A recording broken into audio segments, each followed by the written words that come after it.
Survivors of clerical child sexual abuse began coming forward more than 3 decades ago.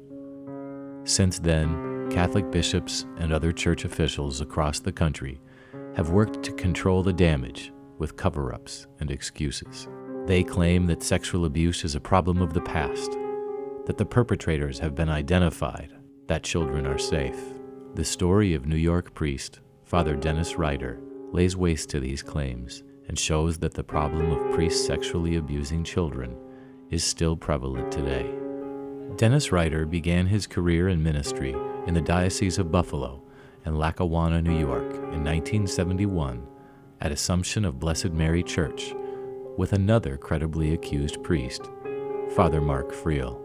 Riter would remain in Lackawanna until 1977, at which point he was reassigned to St. Aloysius in Springville, ministering to a school with more than 200 students. In 1981, Father Riter was transferred to Saint Elizabeth Ann Seton in Dunkirk, a church that will play a significant role in Riter's story. Once again, this position gave Riter access to school children, and once again put him in contact with another credibly accused predator priest, Father Timothy Kelly. For the next 37 years, Riter was moved around the Diocese of Buffalo, working at 10 different parishes and churches, including the Diocesan Spanish Apostolate, St. Bridget, and St. Columba. From 1988 to 1994, Riter worked at Queen of All Saints in Lackawanna, and then returned to Buffalo, where he was assigned to Our Lady of Perpetual Help, where he remained from 1994 until 2001. It is during his time at Our Lady of Perpetual Help that some of the first known allegations of his child sexual abuse arose. Although the allegations wouldn't be known publicly until 2018, it was reported to church employees that Riter sexually abused at least 2 altar boys in the church rectory, using board games and Nintendo to assist in grooming them. While assigned to Our Lady of Perpetual Help, Riter also had teaching assignments at the CCD program at St. Valentine in Buffalo, again with ample access to children. In 2002, Riter was assigned to St. Mary's in Batavia. For the next 6 years, he worked in both the school and the CCD program. In 2008, Riter was once again reassigned, this time back to St. Elizabeth's in Dunkirk. For the next 10 years, Father Dennis Riter remained at St. Elizabeth's, and his history as a sexual abuser of young boys remained a secret. That secrecy came to an abrupt end in March of 2018, when a 7 eyewitness news investigation broke the story of a survivor, Matt Golden, who had been abused by Riter while he served as an altar boy in the 90s. Golden's report led to the discovery of at least 2 other alleged survivors by July of 2018. Riter was consequently suspended from ministry and had Richard J. Malone, Bishop of the Diocese of Buffalo, taken decisive action to protect children and respect survivors of clerical abuse. This story may have ended with Riter's suspension.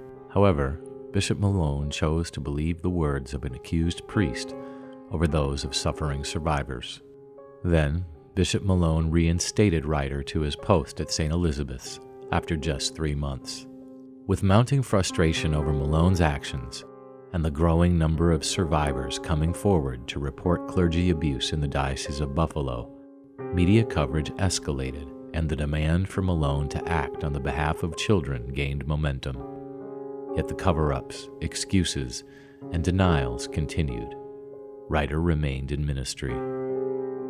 But the story would take another turn as 7 eyewitness news investigation broke the story of a Buffalo Diocese employee who uncovered decades' worth of secret files detailing the church's systemic problem with concealing the truth and putting children at peril.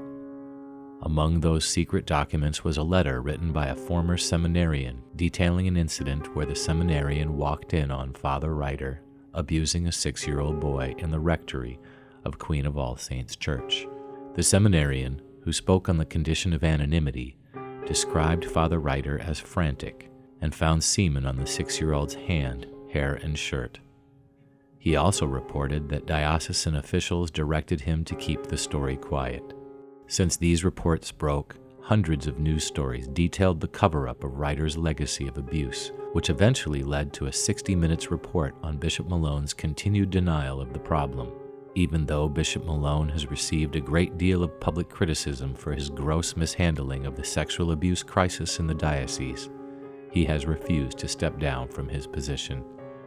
At the time of the creation of this video, Father Dennis Riter is still listed as the pastor of Saint Elizabeth Ann Seton Church in Dunkirk, New York.